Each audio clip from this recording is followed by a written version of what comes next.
One startup he sold. One. Just finished English channel. I'd lost the real me. From England to France. To my left, I could see dolphins. I saw huge ships. Swimming in the sea is far easier than swimming in the pool. I tried to run. I couldn't run 100 meters in a relay format because you don't want kindness. Yeah. At that time, you need somebody to tell you that, boss, you're not doing as well. So I do long distance running or long distance swimming. I love the idea of making myself comfortable with being uncomfortable. Part of compounding, baby steps. Choppy. There were waves which were 2 to 3 meters high. Basically dip my body in water under 9 degrees. Life really is about that. It was refreshing. It felt great. You can't hear a sound, of course, when you're swimming. Hello and welcome to our podcast. Today we have Mr. Rohan Patnaik with us. Rohan is a very dear friend, old friend from my Bangalore days. We've kind of stayed together in the same society. Yeah. He has been in the corporate world for many years. And then in 2015, he decided to become an entrepreneur himself. And since then, he has developed, sold many startups. One startup he sold. But more importantly, we are not here today to discuss his startup venture. That we will do some other day, of course. But we are here to discuss his efforts and his achievements on the sporting side. Let me give you a quick background. We used to, in our society in Bangalore, we used to do sports tournaments. And that's when I think the first time we had interaction. Like a typical society tournament games, we had, badminton and table tennis and carom and squash and tennis and whatnot. If I'm not wrong, 90% of those games will be won and champion would be Rohan. And then fast forward, you are meeting a man who has just finished English channel. The English channel from France to England, that's how it is? From England to France. From England to France. Okay, in a relay format. In a relay format this time. So we're going to talk about that, and it's going to be a very interesting conversation. So stay tuned. And of course, if you like the conversation, do share, like, and subscribe to our channel. And you want to share about your journey. How did you grow up? Where did you grow up? And how this whole sporting inclination came into you. I grew up. A lot of my formative years were in Jamshedpur. We moved from Jamshedpur to Bhubaneswar when I was in standard 7. Yeah. And I think my mother, she kind of figured out that I had a flair for sports, and she would always push me into playing sports. Yeah. So she was clear that along with academics, I also had extracurricular activities, and sports, of course, I had a liking for it. So in my school days, I was a national level table tennis player in the junior nationals, and I had played squash, badminton, etc. at district level. But when I went for engineering in IIT Bombay, that's when I really found my passion for sports, because there it was very competitive. There were inter-hostel competitions, inter-IIT competitions, and there were people from from a very decent caliber. A lot of national players in the junior nationals, this, that. So, it kind of gave birth to a lot of, competitive spirit and really doing it for you and your team. So that's where I learned and really, developed my interest for sports. Although at that time I used to play, team sports or individual sports against an opponent. Yeah. So the objective was to win. Yeah. But now I think I've discovered a very different part where, I do long distance running or long distance swimming, which is very different. Now I kind of do it for myself, and because it gives me joy like no other thing can give me joy. So you talk about long distance running also. I want to jump into that. I always knew you as a largely a squash player or a baddie player, right? Because I remember you playing very extensive badminton and squash or table tennis. That were your three key ones. When did the running part start? And then how did it get into, your visit to Goa and participating in the Ironman competition also? So, I think you left Bangalore in 2013. 2014, yeah. 14, yeah. And I moved out of Diamond District, where we were staying together in 2012. Yes, you left early. So actually, believe it or not, till 2012, that is the time I was actively playing sports. Yeah. Between 2012 and 2019, Yeah. Sports was just out of my life. Yeah. I think various reasons. I don't know. Maybe work got too busy. In 2015, I made the change from corporate life to to an entrepreneurial life. Right. And as an entrepreneur, I think in the beginning at least, life gets very tough. And even in your last job, I think before you turned entrepreneur, it was a very heavy operational hectic, job, right? It was operations. I was kind of heading operations for Red Bus. Red Bus, yeah. And before that, I was with private equity for a while. So I think and what happens is you start taking life too seriously. I think you start thinking that okay, I've kind of turned entrepreneurial. It's a struggle. This that you miss out. I think. You start missing out the humor, the finer points in life. Yeah, you start taking life too seriously. Yeah. And 2019, is when I realized actually, Ruchi and me, we had gone for a marriage, and I saw, and Facebook keeps throwing up these recommendations, right? Correct. So it threw up a photograph of the two of us from 2019 and one from 7 years back, which was 2012 at that time. Okay. And I was like, oh. What this is is what's become of me, yeah. But I think more than that, I really wanted to get back to some form of sports because, I think I had lost the real me, And then when I started, and in 2000, I remember the date. I decided on Feb 26, 2019, and when I tried to run, I couldn't run 100 meters. I was out of breath. Oh. After playing badminton and table tennis and squash for... That's what 7 years of doing nothing can do to you. Okay.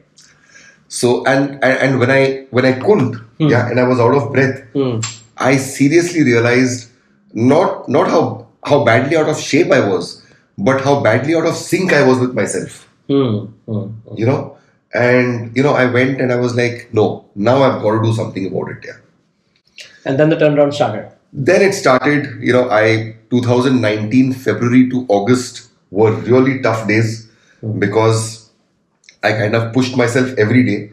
I couldn't last on the squash court for more than 6-7 minutes. Forget running, I could last on the squash court. But I think it took me 6-7 days to, 6-7 months to really get back to some kind of shape. And I had a very good personal trainer then. Okay. And then he was the guy who told me that you must have some kind of goal, which should be big enough, but not so big that you can't do it. So I want to just deep dive here a little bit. Most of the people, irrespective of whether they have been a sports person or not, once they get out of touch, especially in that middle ages, when you have more taste buds coming in, you have a lifestyle which is changing. Getting back becomes so difficult. I know a lot of people, a lot of viewers would think, यार अब 30-35 के हो गए, अब ठीक है, अब 5-6 साल से कुछ नहीं किया, you've not done anything for 7 years. अब कहाँ वो energy, time, effort, बच्चे कहाँ पे लगाएंगे time के? So they're not able to, even with personal trainers and all kind of guidance available, that push doesn't come. So what turned around for you? What did you tell yourself apart from the fact that you wanted to get back in shape? The body wants to lie on a recliner and watch TV. That's what the body wants to do. Correct. But I think, as I went on my journey, I realized, that I love the idea of making myself comfortable with being uncomfortable. Okay. And it's not only about, entrepreneurship is about that. Life really is about that. Today, if you can really make yourself comfortable with being uncomfortable, you will react to any situation in a way which at the end of the reaction you feel proud about it. But you said that you couldn't run for 100 meters, you couldn't survive in a squash court for 5 minutes, and I have seen you playing for hours in squash court and coming to that level, and this whole determination of making your body get into a zone of uncomfortable, out of the comfort, coming into uncomfortable, is not easy, right? Part of compounding, baby steps. Okay. So you gain by 1% every day. A year has 365 days. So what you're saying is, if you're doing 100 meters, no problem. Next day you do 110. Next day you do 120. Like that, you convince yourself. I said, okay, I could run 100 meters fine, but I'll run 100. I'll walk the next 100. Then I'll try and run another 100. And I'll run a kilometer, half running, half walking. Correct. But at least, it's not that I started on day one and the next day I could run a marathon. No. Yeah. Baby steps. Small incremental steps. I totally agree. I mean, though I may not look very fit, but I have done a lot of I know about your runs. Journey of and I still do that, and I can't run 10 kilometers on a stretch. I still can't do it. I always take this 200 meter, 200 meter, 300 meter, 100 meter. That combination, whatever you can do to maximum stretch yourself. I still follow that formula. So it's great. Got it. And there are some very interesting quotes I've read. That even if you're swimming really slow, you're still lapping somebody. Who's on the recliner watching TV. Yeah. That's a good point. Then there was one about running. That you don't have to go fast, you just need to go. That's all. Yeah. And after I started this journey, we got our first exit in business. We were in a very stressful phase in 2019. And believe me, after I spent the 6 months, not that anything at work had changed. It's just that I think I got a lot more de-stressed. I started thinking about ideas on how we could really monetize something that we had put so much of effort into over the last 4-5 years. And a lot of these thoughts I started getting while running. I don't run as much anymore because I swim a whole lot. Yeah. But now swimming does that for me. Yeah, because a good way to stay in any sport consistently is to not think about the sport but think about other things. And then this kind of automatically happens, right? And I don't know, I think my mother or somebody was asking me. And I used to tell her, the same me, whenever she would ask me that, okay, how was your day? And I would just say, yeah, ma, it was okay. Yeah. From there, I moved to telling her, life just flows, it's just flowing. Because I think that's what this lifestyle does to you, It's not about those 2 hours, but the benefit that those 2 hours give you. For the remaining 15-16 hours, for the time that you're awake, you have great sleep. You wake up feeling fresh. Yeah. So it just kind of changes the entire day for you. So let's go back. You then started doing it. Not able to run 100 meters, but then you got a personal trainer, of course, and then you started practicing. Yeah. Did you set a goal at that point of time? Yeah. So my personal trainer unfortunately was with me only for a year because 2020 COVID happened. Oh yeah. And I started in 2019. But during that time, I had already built up my strength and endurance to quite some level. Okay. And when he told me to set a goal, I'm one of those. I couldn't do a marathon. I couldn't set my goal as a marathon because I want to do multiple things. And this whole triathlon thing appealed to me. Yeah. So I set a goal for myself to do the half Ironman in Goa, which I did in 22 November. And that seemed like a good goal. Yeah. So for our viewers who don't know what Ironman is, you want to quickly tell them what Ironman is? Ironman is basically a multidisciplinary, it's a triathlon where, you swim 3.6 kilometers, then you cycle 180 kilometers, and then you run a full marathon at the end. And the swimming is in the sea. Is in the sea. Yeah. Not in the swimming pool. Yeah. Yeah. Okay. So it might seem like a whole lot, but if you break it down, like my swimming coach often tells me that when you in your darkest hours, just think it's one arm after the other. So in running, it's one step after the other. Yeah, that's all. Okay. 10,000 step bhag lenge. It's like that. Yeah. So the attitude is just take it easy and take one step at a time, right? Do incremental stuff. Your body is a piece of marvel. Yeah, and in this entire exercise, your body actually starts reacting very positively to your mind. Okay. Your body tells your mind, to be in a good space. Okay. So this was 2020 when you started. 2019 to 20, I think I kind of got back in shape. And 20 to 22 is when I really built up endurance. And you set a goal that I want to do Ironman. Yeah. Okay. So then you practiced for almost 2 years and then went for Ironman. This happened primarily between 2020 and 2022. 2022, yeah. And, so that was a COVID. Yeah, and unlike so many people, I'm not very happy saying this, but COVID proved to be extremely lucky for me because we got our exit during that time. Tactically our business was such that at the COVID time, we got an exit. It was just the nature of our business, nothing else. That period gave me a lot of time where the roads were free. So imagine in Bangalore, I got an entire stretch which was just devoid of any traffic. So I remember there was a 32-kilometer loop which I could do on the city roads where I didn't need to stop once. So I could just cycle there, and I never swam much at that time. I trained primarily in the pools when the pools opened post-COVID. But in May 22, I went to Goa and I started swimming in the sea. Initially, it was a little uncomfortable, but I think because I trained so well, in the COVID period, the transition from pool swimming to open water swimming also was pretty easy. I think that is the time when we spoke, starting of 22, right? I was doing this whole series on summer for 2020. End of 22. After November 22 was my Ironman, and then we recorded for summer in November of 22. And that is when you told me your next three, focus areas and what you want to do. I was very inspiring for somebody like us to even imagine you doing triathlon, Ironman, and then setting up the new goals. So unfortunately, I've dropped one of those, but two of them are still intact. And there was a reason, because after Ironman, I realized that so I still run. I still run quite a bit because I think running is great for cross-functional training.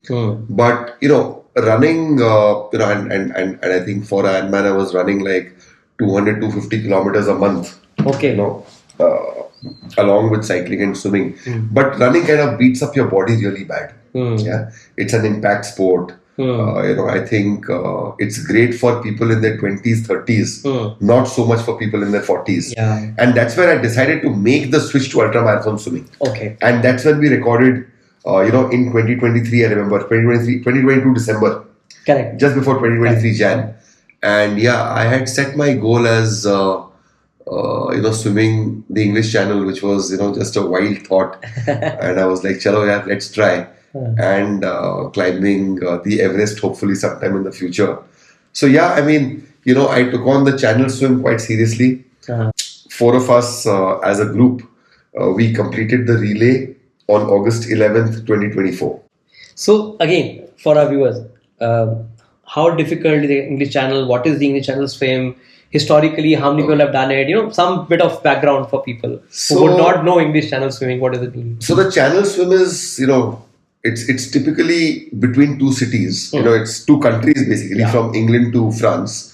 But so the English Channel is actually, it's a fairly long channel. And again, the breadth varies between England and France.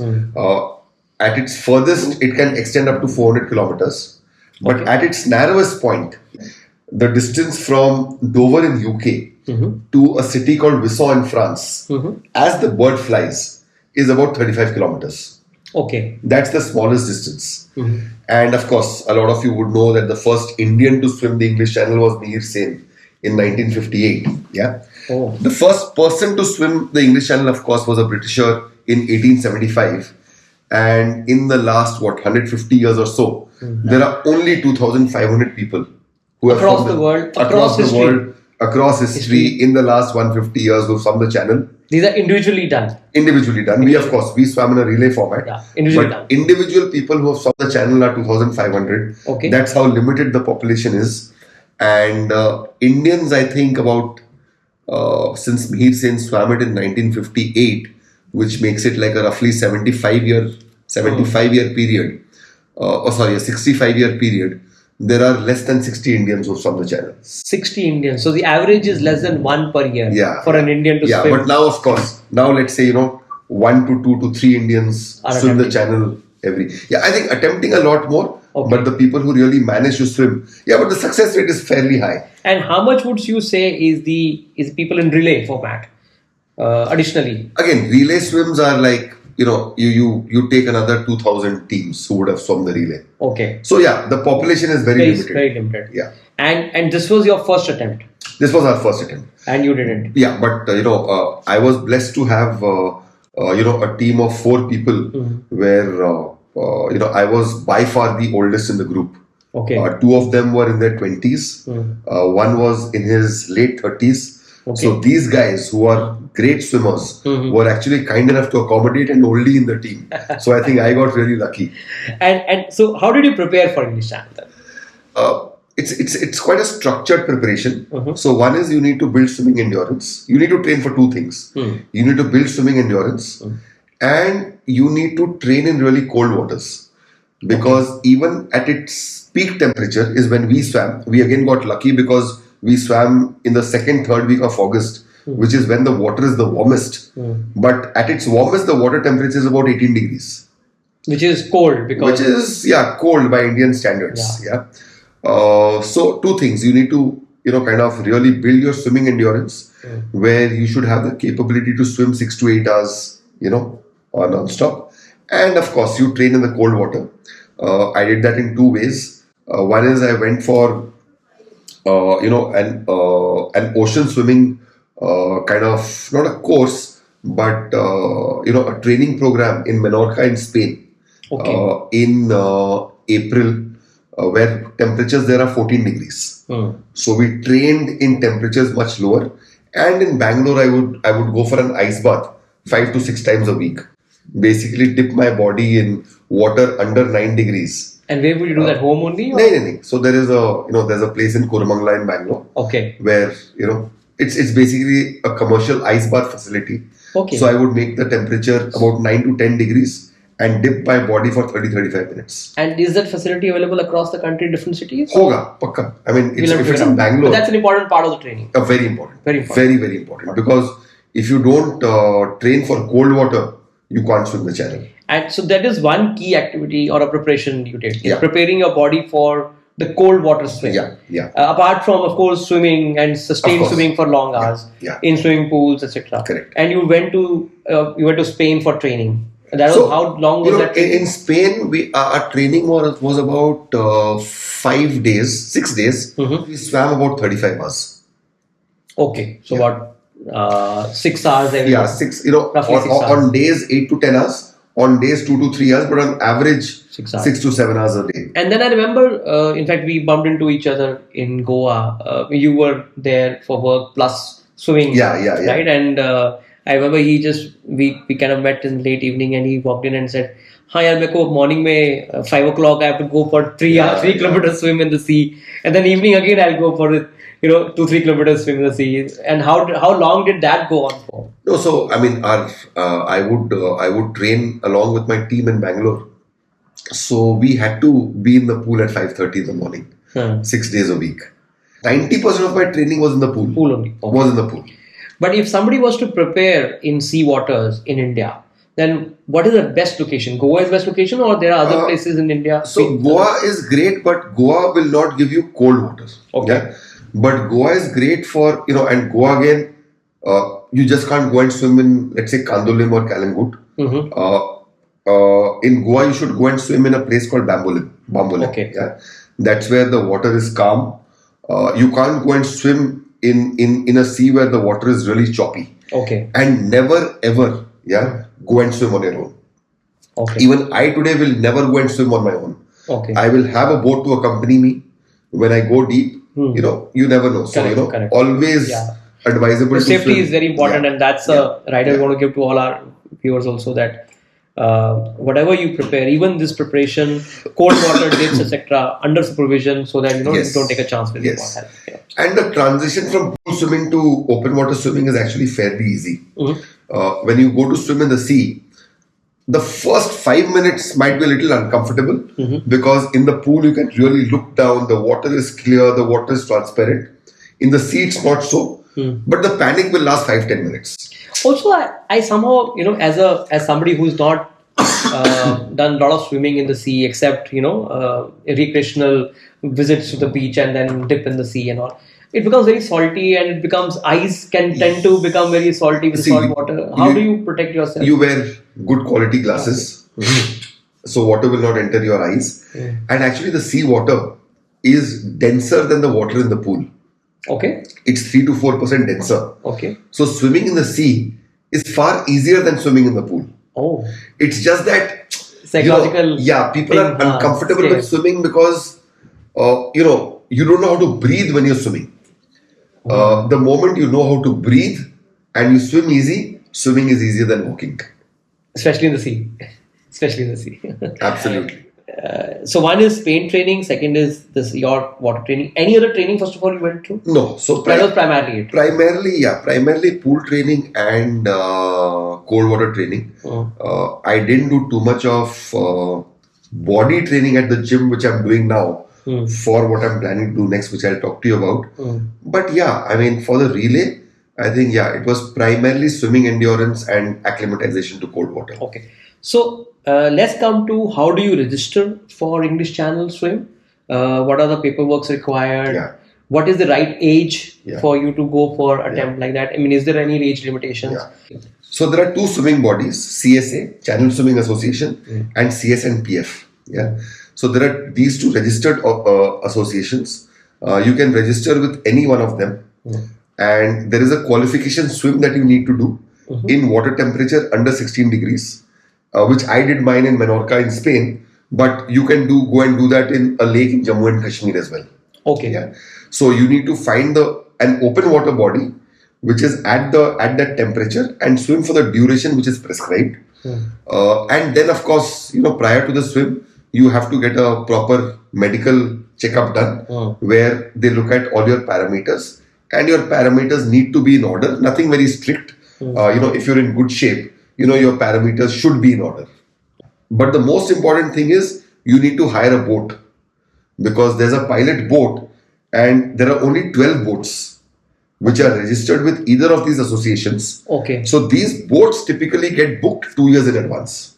Okay. So if I have to schedule a English Channel swim, it is almost like a 2 year. Yes, you need to book the boat 2 years in advance. And that is after I have done the qualification? No. You need to do the qualification 6 months prior to your swim. 6 months prior. But you have to book your boat. You don't mandatorily have to book your boat 2 years in advance. But if you're planning to swim next year, you won't find a boat slot available. Okay, so which is a very crucial one, because they won't let you just jump into the water and swim, right? You have to have the boat. You have to and have the under boat. a system which is set there. So there is a certifier who goes on the boat. There are rules where when you are swimming, you are not allowed to touch the boat. Okay. Yeah. So when you're swimming, food can get thrown into the water from the boat and all that.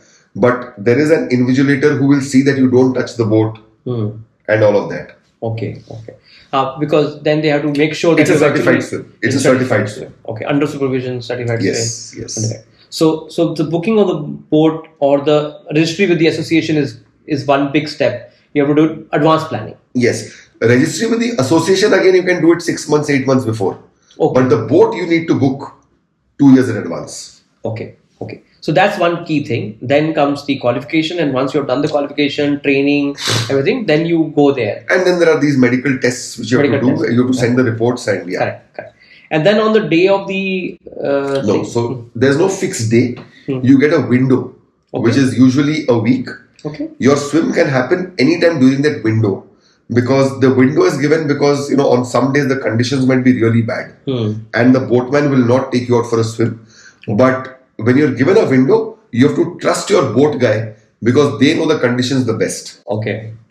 And so does it become a little anxiety related situation, because if your window was, let's say, a week and it's 3 days past and you're still not getting a chance to there I have no experience, because our window opened on 11th of August at 12 midnight and we were in the water at 2 a.m. In the night. So it has to be that quick. No. So we knew that we are going to swim on the day our window opened. Okay. So I've heard that there are people where anxiety really builds up, but unfortunately I have no experience there, because the moment our window opened, we were out in the water. Because I'm pretty much layman to this situation. But if I have to wait for something for a week, I agree. And what choppy waters and water situation, then I get scared, because am I getting into the right situation in the right time at the it can become like that. I think it can, but we were really lucky because our window opened and we were out in the water, and it was a bright, sunny day. 80% the conditions were great. 20%, of course, we swam in really choppy conditions. But I think, we got really lucky again. So yours was a smooth, or did you have any trouble crossing? So, 80% of our swim, the ocean was like a lake. Okay, it very was calm. Beautiful. It was gorgeous. There was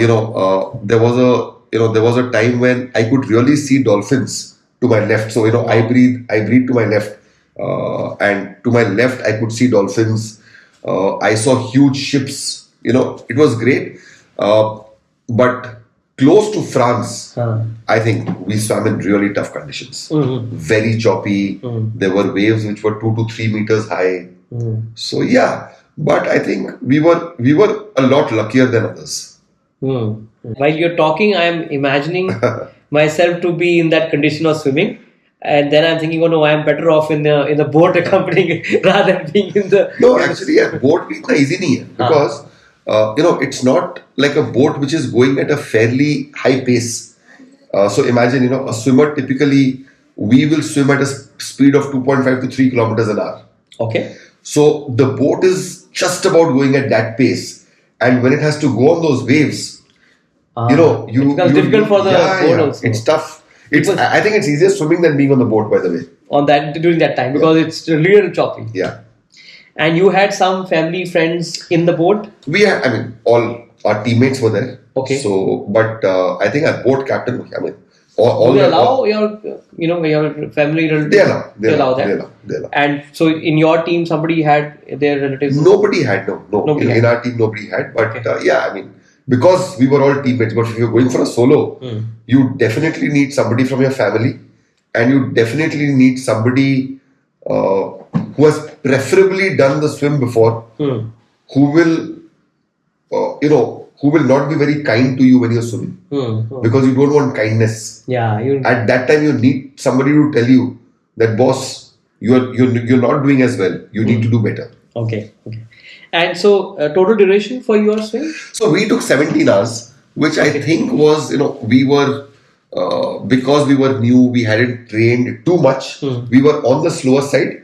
But, next time when I go, hopefully to do the solo, I should be a little faster and hope to complete in, let's say, 13 to 14 hours. And what's the best time people have done? Best. It's something like an English channel is done by Olympic swimmers. They would do it in 7 hours, 8 hours. Yeah. But we are amateurs. Still, so yeah. Okay. And in terms of skincare, what people should prepare? So skincare, of course, I've gotten multiple shades darker. I've never used sunscreen, but for a swim which is 8 to 10 hours, anything beyond 4 hours, you basically apply loads of Vaseline. Okay. Yeah. That's the only skincare. Yeah. Neck, shoulders. Yeah. Every part of the body, which is getting exposed to the sun and water. Basically, apply loads of Vaseline and it'll take care. Okay. So great experience. Yeah, wonderful. Yeah, the water was 17, 18 degrees. It was refreshing. It felt great. You can't hear a sound, of course, when you're swimming. You're in your own space. So, what's your advice to people who want to do it? What's the best time? What's the best age? And of course, you've given the view of how they should prepare, but age and time, if I dream of it, then, one day when I get up, what should I do? And start small. If somebody doesn't know swimming, you'll take, you won't be able to swim even quarter of a lap of a pool. A pool is 25 meters. Correct. It's tough to swim 6 meters if you don't know how to swim. But the human body knows how to swim. Everybody can swim. Yeah. Okay. So give some time, baby steps, go to a good teacher, learn from YouTube. There's this channel called Effortless Swimming, which I really recommend. Okay. Effortless swimming. Yeah, go to this channel called Effortless Swimming. You should be able to learn how to swim. Once you do, get to Goa preferably. Catch hold of somebody who takes people and teaches them how to swim in open water. Would you know anyone? Are there organizations who will take? There's a guy called Indrajit. Okay. Who basically trains in Bambolim, just beside the Hyatt Hotel.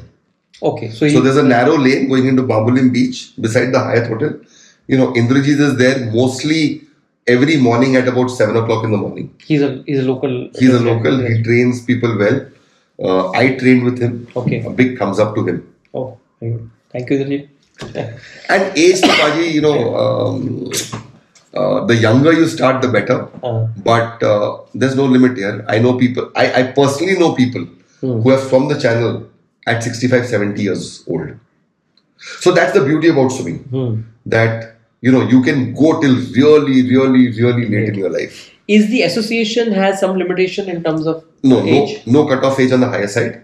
You need to be 18 years old at least. Achha. So English Channel associations, the two associations which you mentioned, they will take any age group as long as you are medically fit and you've trained. 18 plus. And you're 18 plus. And you're 18. So what next? Next, I'm doing the solo. I'm attempting the solo in August of 2026. Your boat? I booked my boat. Now I can ask the right question. I booked my boat. Okay. And when is that? So my window now is August 19th to 26th of 2026. This is the same window. You had first month. We had a first week window earlier. Yeah. So there are two now. What I didn't tell you is there are two tides. There is a neap tide and a spring tide. Okay. Yeah.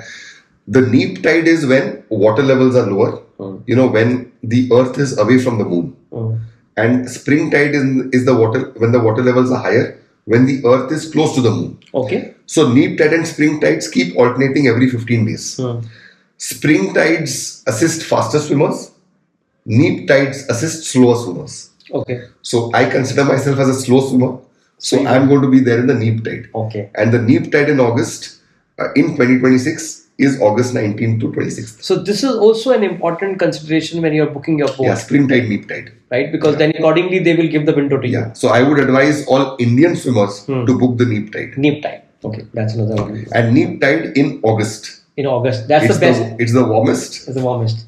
So this is 2026 you said. 2026. And are you doing some extra preparation than what you've done, or so how are you preparing yourself?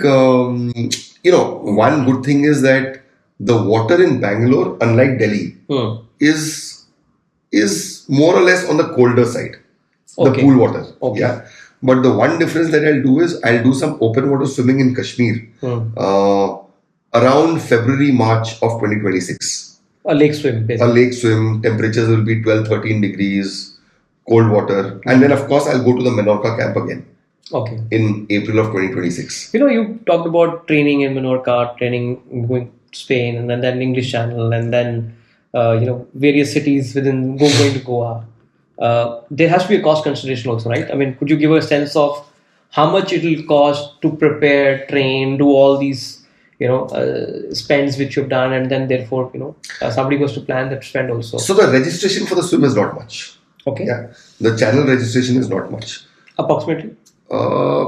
Within 20,000, let's say. Okay. Yeah. The boat costs 4,000 pounds. 4 lakhs. 4.5 lakhs. The boat with the guide and everybody. Yeah. The boat costs 4,000 pounds. Okay. My mistake. 4. Yeah. Now, if you're doing a solo, and I would assume that you would need to spend about 20-21 days, let's say 3 weeks in Dover. Yeah. 21 days in Dover. 100 pounds a day is a lot of money. Yeah, to kind of stay and eat and all of that. So that's, let's say, another 2,000 pounds. 2 lakh. Your flight ticket. The Menorca is optional. The Menorca camp is optional. Okay. You can go and do the qualification swim in a lake in Kashmir. Correct. But training also you can do here only. You don't have to go to Spain. You don't need to go to Spain. You don't have to go. So you need to do the ice bath. Figure out the ice bath is not very expensive. Nothing else is expensive. The boat is really which is the expensive part. So on a lower side, it will still cost you about 6 lakhs, 6.5, 7 lakhs? I think, yeah, including flight tickets, etc., you can say about 8 lakhs. 8 lakh. Yeah. And on the higher side, depending on how many trips you do or how many countries you go and trade, maybe 10 or 12 or something. Yeah. So it's ranging between 7.5 to 12. Correct. Kind thereabouts. Right. So somebody who has a passion Absolutely. You should know that this kind of spend will come in. If you can get a sponsor, nothing like it. I don't know whether sponsors are available or not. No, there are. So there was a girl, I forget her name, but if you Google her, you should be able to figure it out. I think she was from Nasik. She's a Maharashtrian young girl. She got a lot of sponsorship. Okay. So so if you can mobilize sponsorship for yourself, absolutely, you can do it. And one thing which I know of, and he can validate that this association, when you register, do give a live tracking, right? For your swim. So people at home can actually know that where is your boat exactly, and so which kind of gives an indication that where exactly are you during the swim, right? And it also gives you status of whether you started, completed or not. Yes. But there's no video live, right? This is just So out of the 12 boats, 2 boats have a live video. Okay. And all 12 boats are equipped with GPS. A live tracker. And the video will cost more? No. It's just that you have to be lucky to get the video. Or can you pick up video? But from what I hear is that all these 12 boats are getting the live video feed. Okay. They are working on that. Okay. And I think next 2 years. In a year, 2 years. So maybe if you're still not planned, if you're planning, for all you know, your loved ones will be able to see you also swimming on the English Channel, right? So this is 26, and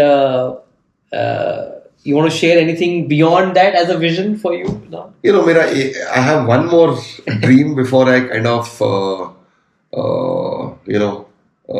say that, okay, now I'll lead a normal, healthy life. I want to climb the Everest, which I hope to do in 28, because time is going by. I'm getting older. I don't have as many years in front of me as I have behind me now. You were sharing a very interesting formula of that, right? So, I think, with every year that you get older, the deficit between the number of years you have in front and the number of years that have gone behind decrease by 2 with every passing year. Normally we have this whole thing that, okay, मैं 1 साल और पूरा हो गया, but it is not 1 year. Correct. It is actually so 2 years. 2 years gone. 2 साल कम है. How many years you have in front compared to how many years have gone behind? Yeah. So, and I think at this age, in your mid 40s, you really look at that number, kind of, you're like, okay, अभी जो करना जल्दी करना है, अभी ज़्यादा time बचा नहीं है. So the formula goes like this: that if you, let's say, lifespan is 80, at 40 you have 40 years to go. At 41, you have 39 years to go. But your 41 years have gone behind. So which means that you have lost 2 years by gaining 1 year. Now when you're 42, you have 38 years, 42. And now your deficit has become double again. 4. Right? So that's how, So if you are still thinking, if you've crossed that middle age, if you're still thinking of doing something special in your life, whether sports or anything else, it's time, right time. I think when I swim, when I enter the water, the best thing about swimming is that your sense of sound, kind of goes the moment you enter the water. And, you only have sense of sight to some extent and your sense of touch. And when you lose your sense of hearing in water, the world just seems a calmer place. It seems peaceful, it's calm, it's a different world. On that note, we will let Rohan go at time. He's come only for 3 days to Bangalore, from Bangalore to Delhi, and because he had promised that he will spend this time, so it's almost 11 o'clock in the night, but given me time on this, and really appreciate it. My pleasure. Best wishes for your next venture. Thank you so much. If possible, we will try and maybe join on that boat. I will send you the link. I would want to join personally on that boat. Please, that would be great. So at least, even if I can't jump in, at least I can have the experience of going along with you. Sure. So if, God willing, we'll probably do that. Thank you so much. Thank you everybody. Thank you.